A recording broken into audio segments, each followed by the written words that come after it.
Oh, Frida Kahlo, Diego Rivera. Diego Rivera. Diego Rivera. Diego Rivera. Diego Rivera. Diego Rivera. Diego Rivera. Diego Rivera. Frida Kahlo.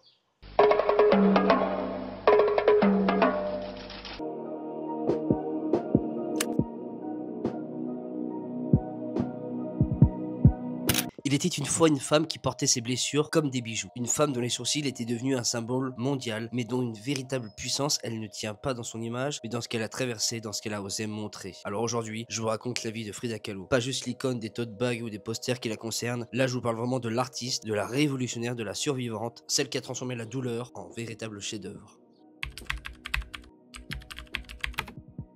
Alors Frida, elle naît en 1907 à Coyoacán au Mexique. Enfin, elle dit souvent être née en 1910. Pourquoi? Pour faire coïncider sa naissance avec le début de la révolution mexicaine. Ça, c'est Frida. Elle choisit sa légende. Son père, Guillermo Kahlo, il est photographe d'origine allemande et sa mère, Mathilde Calderón, elle est d'origine mexicaine, indigène et espagnole. Et c'est ce mélange culturel qui va marquer Frida toute sa vie. À 6 ans, elle va contracter la polio. Sa jambe droite, elle reste plus fine que l'autre, elle boite et à l'école, on se moque d'elle. Mais Frida, elle est du genre à répondre avec sarcasme et panache. Elle développe plutôt un caractère assez farouche. Et plus tard, on va l'appeler la fille au pantalon. Elle porte des habits masculins, fume, jure, elle fait partie des rares filles acceptées à l'école nationale préparatoire et très jeune, elle s'intéresse à la médecine. Frida, elle veut devenir médecin, elle veut s'intéresser au corps humain. Et c'est assez ironique qu'on va apprendre ce qui va se passer avec ce fameux drame. Et ce qui est important de souligner, c'est que la peinture, c'est pas son premier rêve. Par contre, c'est le drame qui va lui emporter.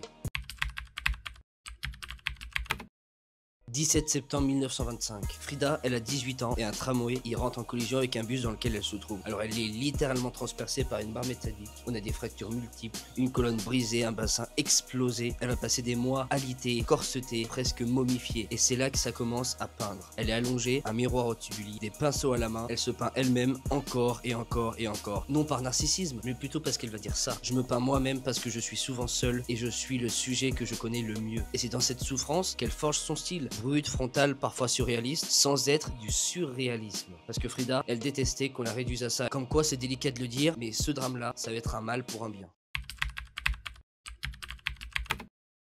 À 22 ans, elle épouse Diego Rivera, un célèbre muraliste mexicain. Et lui, il a 43 ans, c'est un géant, autant par le talent que par la persévérance. Et leur couple, il est, comment dire, volcanique. Diego, il est infidèle, elle aussi. Ils se séparent, ils se retrouvent, ils se remarient. Elle dira même, j'ai subi 2 grands accidents dans ma vie, le tramway et Diego Rivera. Pourtant, Diego, lui, il va jouer un rôle clé. Il croit en elle, il l'introduit au cercle artistique, politique, révolutionnaire. Ensemble, ils vont former un couple mythique, à la fois partenaires et rivaux. Et Frida, elle a pas peur de vivre, ni d'aimer. Elle a des relations avec des hommes, mais aussi des femmes. Dans les années 30, c'est complètement mal vu, pas comme aujourd'hui. On est loin du 21e siècle, dans un monde qui accepte et qui tolère les couples qui sont pas forcément un homme avec une femme.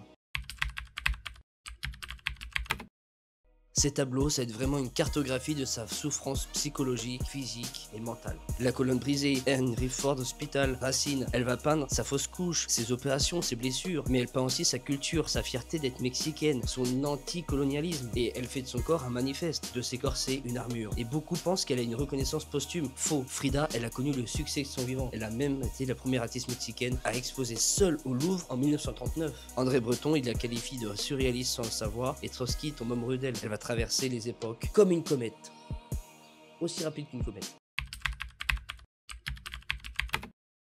Frida, c'est aussi une femme engagée, très engagée. Elle est membre du Parti communiste mexicain, elle vit ses idées à fond, elle peint l'identité, le genre, le corps, la maternité, la politique, bien qu'avant que ce soit populaire. Et pour visualiser, elle est plus proche du Tché que de l'allemand à la moustache courte qui veut créer son troisième Reich. Elle portait des coiffes indigènes, du rouge à lèvres vif et des fleurs dans les cheveux, non pas pour être jolie, mais pour revendiquer ses racines et bousculer les normes. Elle a réinventé l'image de la féminité. Aujourd'hui, elle serait complètement considérée comme une queer décoloniale. Parce que c'est vrai que quand on y pense, il y a certaines personnalités, on se demande pourquoi elles vont agir comme ci ou comme ça. Et au final, c'est peut-être qu'on se dit qu'elles vivent pas dans la même époque que leur ère. Ils se disent tiens, on est comme ça, mais l'époque ne correspond pas. Et c'est pour ça que pour certains, ça correspond à l'époque du passé et d'autres du futur. Et c'est pour ça qu'elle va devenir avant-gardiste, quasiment 100 ans avant son époque. Si elle n'avait pas marqué son époque, pourquoi j'aurais fait une rétrospective sur elle?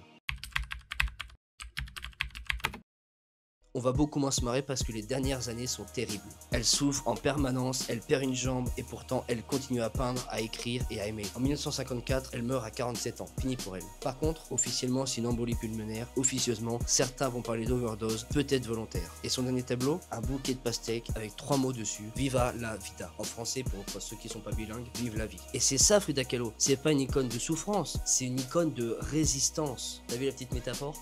Petit clin d'œil métaphorique.